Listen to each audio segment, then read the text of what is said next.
में जो भी चीजें हो रही हैं, जो भी व्यक्ति लोग निमित्त बन के कुछ करते हैं, उनको उसके करने का रिगार्ड दो ना। तो उस क्योंकि वो आपको आपके हेल्प के लिए मिले हैं, आपके अंदर की छुपी हुई जो आप भी नहीं जानते क्या क्या सब क्या लेयर्स हैं सबकॉन्शियस माइंड में, ईगो में, उसको निकालने में हेल्प कर रहे हैं। तो अगर हम हर एक के रोल को रिगार्ड दें, रिस्पेक्ट दें, तो वो जो रोल बेचारा डर डर के या कैसे भी गुस्से से या अपनी वृत्ति से जो भी कर रहा है, उसको खुशी मिलेगी उसके करने में। और ये खुशी उसको दे पाना, उसकी रिस्पेक्ट से जो हम दे पाते हैं उसे, वो बड़ी हमको पुण्य आत्मा बनाता है, यानी हमें और ऊपर ले जाता है। तो वर्तमान समय चारों ओर रिकॉर्ड देने का रिकॉर्ड ठीक करने की आवश्यकता है।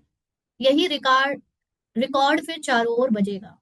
जब हम सभी से संतुष्ट रहेंगे, सबके रोल को रिस्पेक्ट दे पाएंगे, वो कैसा भी हो, तो वो सब हमसे संतुष्ट और खुश रहने लगेंगे। और जब सब हमसे संतुष्ट और खुश रहेंगे तो हमें कहाँ फिर हमें कोई भगवान और थोड़ी दिखेगा, हमें खुद में भगवान दिखेगा। ये पूरा कलयुग खड़ा ही भय के ऊपर है। हम सब के अंदर जो अभयता है, निर्भयता है, वो जगाने के लिए ही बाहर के रोल को अलग अलग चीजों से चैलेंज किया जा रहा है। लेकिन हम कई बार रोल को ब्लेम कर देंगे, हम बाहर की परिस्थिति, व्यक्ति को ब्लेम करके या बातों को ब्लेम करके रुक जाएंगे। असल में हमें अगर सच में और आगे बढ़ना है तो लेट एवरीबडी चैलेंज यू। और आप कुछ भी करो फिजिकली, लेकिन अपने अंदर की उस निर्भयता को जागृत करो, जगाओ उसे।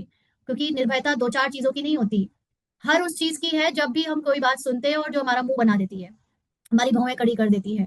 कहीं पे भी हम असहज हो जाते हैं कुछ सुनकर करने के लिए या होने के लिए या मिलने के लिए किसी से, तो वो सब निर्भयता की हमें जागृति के लिए करवाए जा रहे हैं।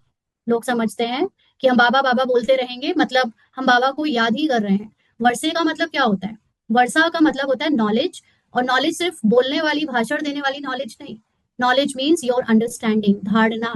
कल की वही ड्रामा वाली जो बुक है उसमें बाबा ने लाइन बोली थी कि इस ज्ञान से तुमको ज्ञान को समझना है, धारण करना है, और फिर निराधार हो जाना है।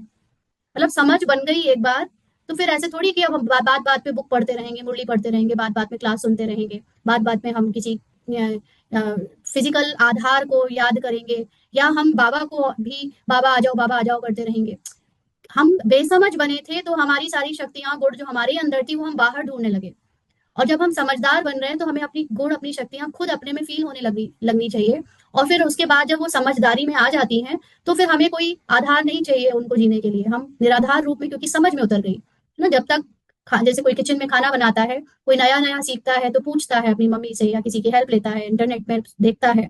एक बार बनाना अच्छे से समझ लिया, अब वो कोई भी सब्जी, कोई भी कुछ अपने समझ से बनाता चला जाता है। अब उसको किसी की हेल्प थोड़ी चाहिए।